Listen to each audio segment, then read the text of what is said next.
Bismillahirrahmanirrahim. Assalamualaikum warahmatullahi wabarakatuh. Alhamdulillah wassalatu wassalamu ala Rasulillah wa ala alihi washabihi wa man walah. Bapak Ibu, sahabat Kurma Travel yang insya Allah dirahmati oleh Allah Subhanahu wa taala. Perkenalkan, nama saya Joko Setiawan. Saya biasa dipanggil Mas Joko. Insya Allah saya yang akan membersamai Bapak Ibu semua dalam perjalanan umroh kali ini. Jadi mulai dari Bandara Soekarno-Hatta, kemudian ke Madinah, ke Mekah, sampai nanti kembali ke bandara di Jakarta. Semoga Allah berikan kemudahan, diberikan kelancaran dalam ibadah umroh kita kali ini. Bapak Ibu yang dirahmati oleh Allah Subhanahu wa taala, mungkin sebagai bekal awal Bapak Ibu dalam perjalanan ibadah umroh ini, jangan semata-mata pikiran hati kita hanya fokus kepada ibadah umrohnya saja. Terkadang orang ketika melakukan safar atau melakukan perjalanan umroh ataupun haji ini, dalam pikiran mereka hanya fokus nanti saat ibadah umrohnya. Jadi fokusnya hanya pada niat ihram, kemudian tawaf, sa'i, tahallul. Setelah itu selesai, mereka sudah merasa bahwa ibadah ini sudah terlaksana dengan baik. Tapi perlu Bapak Ibu ketahui bahwa sebenarnya ibadah umroh ini adalah rangkaian perjalanan safar kita. Baik mulai dari Bapak Ibu melangkahkan kaki meninggalkan rumah, sampai nanti Bapak Ibu kembali lagi melangkahkan kaki masuk ke dalam rumah. Ini sebenarnya satu kesatuan dalam ibadah kita. Maka sudah pasti hal yang paling utama adalah kita memperbarui niat kita. Jadi innamal a'malu biniat. Kita sebenarnya ke Baitullah ini tujuannya apa sih? Niat kita apa sih kan gitu. Ini yang menjadi syarat salah satu diterimanya ibadah itu adalah niatnya. Maka niat kita harus benar, niat kita harus betul, yaitu bahwa hadirnya kita ke Baitullah itu adalah karena menjalankan perintah dari Allah. Hadirnya kita ke Baitullah karena memang ini adalah panggilan dari Allah dan Allah yang memerintahkan ibadah ini. Jadi niat harus benar dulu Bapak Ibu. Kemudian setelah niat, panjenengan perlu berbekal juga. Okay. Jadi setelah niat, jangan sampai salah niat nanti. Oh, saya ke Baitullah karena saya pengen A, saya pengen B, saya pengen C gitu. Jangan seperti itu. Kita ke Baitullah, kita tujuannya hanya satu, yaitu melaksanakan perintah Allah. Adapun yang terkait dengan hajat-hajat kita, kan itu kan. Kadang orang ke sana itu kan punya hajat masing-masing. Lah hajat itu nanti kita jadikan doa di tempat-tempat mustajabah yang Allah sediakan, yang Allah berikan, yang Allah jamu untuk para tamu-tamunya. Jadi niat utamanya adalah niat karena menjalankan perintah Allah. Bukan karena jalan-jalan. Bukan karena healing-healing kan gitu kan. Bukan karena ya kita wisata ke sana, bukan. Tapi ini adalah perintah Allah, murni ini ibadah karena Allah Subhanahu wa taala. Oke, adapun ada mungkin orang yang diuji dengan sakitnya, kemudian saya pengen umroh biar sembuh. Itu sebenarnya niatnya bukan seperti itu. Jadi niatnya saya umroh ini menjalankan ibadah karena Allah, tapi karena Allah uji saya sakit kan itu kan. Uji Allah saya sakit, saya pengen sembuh sehingga saya akan berdoa di sana untuk diberikan kesembuhan. Maka ini yang diperbolehkan. Niatnya ibadah, tapi ada hajat-hajat yang memang ingin kita sampaikan menjadi rangkaian doa kita ke Baitullah. Setelah niat Bapak Ibu, yang perlu disiapkan adalah bekal, bekal. Dan kalau bekal terkait baju, terkait makan dan lain sebagainya, insya Allah Bapak Ibu jauh lebih paham kan itu kan, jauh lebih paham. Cuma saya menginformasikan bahwa kondisi saat ini di sana itu cuacanya panas. Jadi suhunya antara di 34 sampai 45 kurang lebih itu, naik turunnya seperti itu. Jadi Bapak Ibu bisa mempersiapkan bekal secara fisiknya, mungkin bajunya pakai baju-baju yang tidak perlu tebel-tebel kan gitu kan. Tapi kalau terkait bekal dengan fisik atau jasmani, baju insya Allah Bapak Ibu tahu makannya apa, minumnya apa nanti di sana itu insya Allah sudah dihandle semua dari travel. Jadi Bapak Ibu tidak perlu khawatir terkait itu. Cuma hal yang perlu Bapak Ibu persiapkan itu adalah bekal yang terbaik sebagaimana yang Allah sampaikan dalam firman-Nya watazawadu fa inna khairazadit taqwa. Berbekalah kalian. Okay. Silahkan berbekal. Tapi bekal yang terbaik itu adalah takwa. Dan ini memang dalam satu perjalanan ini pasti ujiannya itu ada saja. Ujian bagi orang-orang yang bertakwa kan gitu kan. Ujiannya apa? Kita ngelihat. Ujiannya apa itu kita ngelihat. Ciri orang yang bertakwa itu kalau saya ngambil satu ayat di dalam Al-Qur'an ya.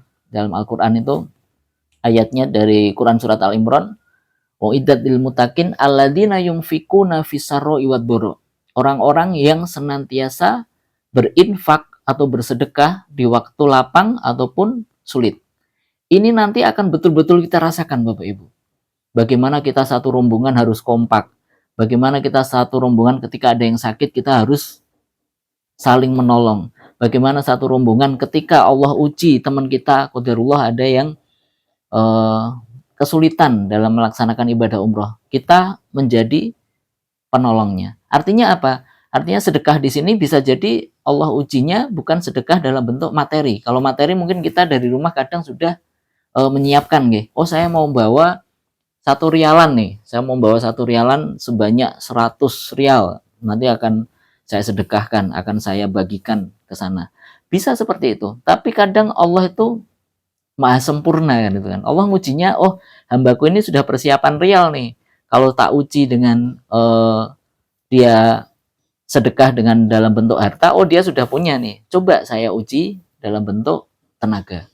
Ada teman kita, ada saudara kita yang kesulitan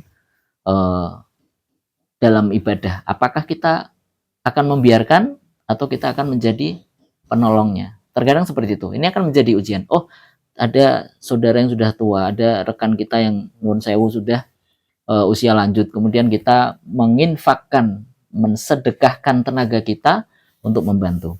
Ini nanti akan menjadi salah satu ujian, Bapak Ibu.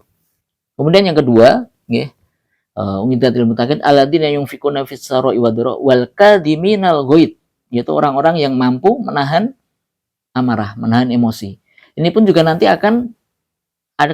pasti akan ada ujian-ujian yang di situ menguras emosi kita. Qadarullah mungkin karena capek kita sudah perjalanan dari Lampung ke Jakarta, capek. Kemudian di bandara menunggu penerbangan kita masih harus menunggu, capek. Qadarullah ada teman yang istilahnya butuh bantuan sama kita minta suruh bantu, kemudian dia sedikit maksa memancing emosi kita, kan ada yang hal-hal seperti itu. Atau mungkin satu contoh konkret yang biasa terjadi di sana dalam satu kamar misalkan, itu ada 4 orang, kemudian berempat ini sebenarnya kompak kan gitu kan, kompak dia ke masjid bersama, tapi Allah itu memang menguji hambanya kan, tergantung mau mana yang diuji, kadang kita nggak tahu. Ke masjid bersama, kemudian 2 orangnya pamit pulang, atau mungkin 2 orangnya dia sudah izin, saya izin ya, saya mau di masjid dulu, saya mau memperbanyak ibadah, silahkan kalau mau pulang silahkan pulang. Nah, hal seperti ini, terkadang hal kecil gini memang akan menjadi ujian. Ujiannya di mana? Ujiannya ternyata mereka lupa terkait dengan kunci kamar. Ini. Kemudian 2 orang atau mungkin 3 orang lah. 3 orang ini pulang. Yang 1 orang bertahan di masjid, 3-nya pulang. 3 orang pulang, sudah perjalanan sampai di hotel. Sampai di depan kamar. Begitu sampai depan kamar, baru saling menanyakan, kunci kamarnya siapa yang bawa? Loh, saya nggak bawa. Saya juga enggak. Ternyata yang bawa adalah satu temannya yang tadi izin untuk tetap di masjid. Seperti apa perasaannya, Bapak Ibu? Kalau kondisinya memang kita sudah capek, pengennya sudah terbayang di sini, oh nanti sampai kamar saya mau istirahat, kan gitu kan. Qadarullah Allah uji seperti ini. Atau mungkin ada yang sudah menahan pengen ke toilet kan gitu kan. Saya nanti pokoknya sampai kamar saya mau langsung ke toilet. Qadarullah diuji dengan kuncinya terbawa sama temannya. Hal seperti ini akan memancing emosi kita kan gitu kan. Tapi bagaimana kita mensikapi bahwa ini adalah rangkaian ibadah kepada Allah. Tentu hal-hal yang terbaik, apa yang diperintahkan oleh Allah, kita semaksimal mungkin akan kita laksanakan. Hal-hal yang dilarang oleh Allah, semaksimal mungkin kita akan tinggalkan. Oke, di situ. Kemudian ciri yang ketiga, orang-orang yang bertakwa, wal kadhiminal ghaidha wal 'afina 'anil nas. Orang-orang yang mudah memaafkan. Ketika tahu, oh iya kuncinya di bawah si fulan, kita sudah emosi, sudah marah maunya sebenarnya ini gimana sih bawa kunci malah nggak bilang-bilang gitu dan lain sebagainya gitu. Tahu-tahu oh iya ini saya sedang ibadah. Oh ya, ya udah astagfirullah. Maaf ya, kita saling maaf. Maaf tadi saya juga lupa tidak menanyakan kuncinya. Yang di sana juga, oh ya Ibu, mohon maaf saya juga lupa tadi saya tidak ngasihkan kuncinya kan. Nah, hal seperti ini kalau kita bisa menyikapi dengan baik, maka insya Allah Allah pun juga akan memberikan kemudahan-kemudahan dalam ibadah kita. Ini pertama niat, kedua bekali diri dengan bekal yang terbaik, yaitu bekal takwa, menjadi pribadi yang bertakwa, senantiasa bersabar dan bersyukur. Apapun keadaannya, itu kita orientasikan hanya dua hal ini. Kalau keadaan itu menyulitkan atau membuat kita marah, berarti kita harus bersabar. Kalau kesulitan itu kalau keadaan itu membuat kita senang, membuat kita bahagia, berarti kita harus bersyukur. Dan dua-duanya ini orientasinya adalah Allah. Kalau kita sudah orientasinya Allah, berarti niat yang pertama tadi sudah benar. Oh, kita niatnya ke sana itu ibadah karena Allah. Kalau sudah seperti itu, mau diuji seperti apa dalam perjalanan, itu insya Allah semuanya akan bermuara kepada Allah. Gitu nggih. Kemudian yang terakhir sebagai penutup, Bapak Ibu, nanti insya Allah kita sambung lagi di Jakarta nggih. Kita sambung di sana terkait dengan teknis ibadah dan lain sebagainya. Saya yakin sudah disampaikan di Bandar Lampung saat manasik, tapi mungkin nanti ada hal-hal yang istilahnya saya tambahkan kalau memang belum tersampaikan atau Bapak Ibu lupa silahkan tanya ke saya. Dan terkait dengan manasik pun juga nanti insya Allah karena kita rutenya ke Madinah dulu, jadi insya Allah nanti bisa di Madinah kita akan ada manasik lagi. Penutup Bapak Ibu diundang ke sana itu bukan karena siapa-siapa. Bukan karena siapa-siapa. Ini adalah murni karena undangan dari Allah. Entah itu mungkin lewat si fulan, lewat si fulanah. Ada yang memang Allah itu istilahnya punya prajurit-prajurit di dunia kan itu kan. Terkadang memang kita mendapatkan undangan ini bisa jadi karena perantara si fulan atau si fulanah kan gitu. Tapi sejatinya semua ini adalah undangan dari Allah Subhanahu wa taala.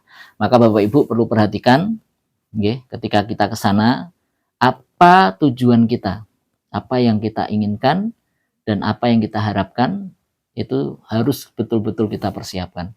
Satu hal mungkin Bapak Ibu ketika panjenengan mau bertemu sama Allah kasarannya diundang ke rumah Allah. Itu kalau kita ibaratkan panjenengan diundang sama Pak Presiden. Kira-kira apa yang akan Bapak Ibu sampaikan? Nah, ini harus betul-betul kita persiapkan dari sekarang. Oh, ketika saya diundang Presiden, saya harus menyampaikan nih kondisi kehidupan saya seperti ini, saya pengennya seperti ini, pengen seperti ini. Lah itu kita persiapkan, jadikan sebagai doa, rangkaian doa atau biasanya kalau kita nyebut itu sebagai proposal kehidupan kan. Kita bikin proposal yang di situ doa-doa itu sudah tertulis semuanya di situ. Begitu kita sampai di rumahnya Allah, maka itu tinggal kita minta sama Allah. Apa yang menjadi hajat kita, apa yang menjadi keinginan kita, minta sama Allah. Karena di sana banyak tempat-tempat yang mustajabah. Tapi kita juga perlu ingat, Bapak Ibu, kita yang menjadi pertanyaan, lantas oleh-oleh apa yang kita berikan sama Allah? Jadi kalau kita sudah minta sama Allah, saya mau doa ini, mau doa ini, mau doa ini, sudah kita persiapkan dan tinggal kita sampaikan di rumahnya Allah, terus oleh-oleh apa yang kita berikan sama Allah. Tentu kita akan memberikan hal yang terbaik. Kalau undangan ini yang terbaik adalah hal yang terbaik. Dan oleh-oleh yang terbaik dari seorang manusia adalah bahwa manusia itu al-insanu makhlul khata' wa nisyan. Manusia itu tempatnya salah dan lupa. Ini yang perlu Bapak Ibu persiapkan. Bapak Ibu persiapkan semua hal tentang dosa-dosa yang sudah Bapak Ibu lakukan. Tentang kesalahan-kesalahan yang sudah Bapak Ibu lakukan. Tentang perintah-perintah Allah yang tidak Bapak Ibu lakukan. Tentang larangan-larangan Allah yang sudah Bapak Ibu langgar. Semuanya kalau ibarat saya itu saya kumpulkan dalam satu karung atau mungkin satu balon. Di situ sudah saya isi dengan semua dosa-dosa saya. Ya Allah, saya pernah melakukan ini. Ya Allah, saya pernah berbuat dosa seperti ini. Ya Allah, saya pernah eh, ngapusi orang. Ya Allah, saya pernah tidak berbakti sama orang tua. Ya Allah, saya itu kita masukkan dalam satu balon. Sehingga ketika kita hadir di Baitullah, balon itu kita ambil, kemudian kita letuskan di sana. Artinya apa? Artinya di sana kita oleh-oleh kepada Allah itu apa? Allah itu paling menyukai hambanya yang kembali. Kita banyak dosa, bisa jadi hadirnya kita ke sana itu bukan karena ketaatan kita, Bapak Ibu. Bisa jadi. Allah mengundang kita ke Baitullah bukan karena, oh kowe sudah rajin sholat, kamu rajin tahajud, kamu rajin, ya sudah kamu jadi tamu saya. Bukan seperti itu. Bisa jadi Allah mengundang kita itu karena banyaknya dosa-dosa kita, yang di situ istilahnya Allah mengundang kita ke Baitullah, ke rumahnya Allah, agar kita mendapatkan ampunan dari Allah.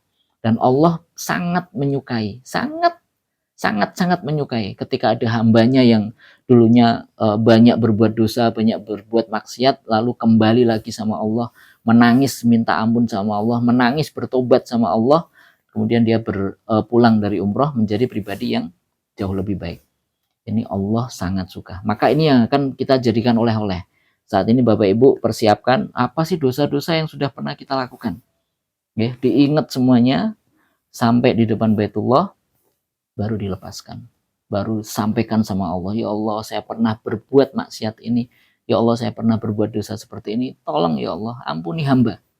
Ampuni hamba. Di tempat yang mustajab ini hamba minta ampun kepadamu.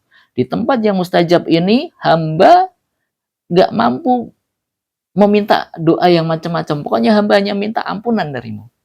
Ya, ini yang akan kita jadikan oleh-oleh. Sehingga pulang dari ibadah umroh, insya Allah dosa-dosa kita sudah terampuni, menjadi pribadi lagi yang fitrah, yang bersih. Kemudian baru kita menapaki hidup yang jauh lebih baik. Ada perubahan di situ. Yang tadinya sholatnya masih datnyeng ya. Datnyeng itu kadang sholat, kadang enggak. Sekarang sudah sholat 5 waktu. Yang tadinya sudah sholat 5 waktu meski belum berjamaah, sekarang sudah punya target, oh saya sholatnya harus berjamaah di masjid untuk yang laki-laki kan itu. Yang tadinya mungkin jarang sekali pegang Quran, hanya pegang HP, sekarang pulang dari umroh minimal lah kita baca ini Quran, karena ini adalah pedoman hidup kita. Minimal kita baca satu ayat apa artinya, besok lagi satu ayat artinya apa, sehingga kehidupan kita dalam sehari-hari ada perbaikan-perbaikan yang disitulah sebenarnya letak kemakbulan atau kemakbruran dari ibadah umroh. Demikian Bapak Ibu, semoga Bapak Ibu mendengarkan ini ya sampai selesai ya. Mungkin karena di sela-sela kesibukan Bapak Ibu, kalau memang tidak bisa video, silakan didengarkan dengan suaranya saja, tidak masalah. Ini yang dapat saya sampaikan. Mohon maaf atas segala salah dan khilaf. Insya Allah kita bertemu di Jakarta besok tanggal 26 dini hari ya, dan semoga kita saling berdoa diberikan kemudahan dan kelancaran dalam ibadah kita. Jangan lupa Bapak Ibu, sebelum panjenengan ibadah mau fokus hubungan sama Allah, selesaikan dulu semua hubungan yang sama manusia terkait hal-hal yang mungkin utang piutang, punya salah dan lain sebagainya. Sebelum berangkat umroh selesaikan. Yang masih punya utang belum bisa bayar, bilang ke keluarga, bikin wasiat. Ini Bapak masih punya utang dengan fulan, dengan fulana, Bapak belum bisa bayar. Pokoknya nanti kalau sampai ada sesuatu yang Bapak tidak bisa kembali ke rumah, ya berarti ini tolong diselesaikan. Kalau masih punya salah sama tetangga, silakan minta ampun, minta maaf ke tetangga, datangi minta maaf. Sehingga kita mau beribadah, itu hubungan kita dengan manusia ini istilahnya sudah selesai dulu, baru kita bangun hubungan kita sama Allah. Demikian Bapak Ibu, insya Allah kurang lebih 20 menit nih. Ini semoga menjadi video perkenalan kita, dan insya Allah nanti kita bertemu di Jakarta. Allah berikan kemudahan dan kelancaran dalam ibadah kita. Dari saya cukup sekian. Wabillahi taufik wal hidayah. Assalamualaikum warahmatullahi wabarakatuh.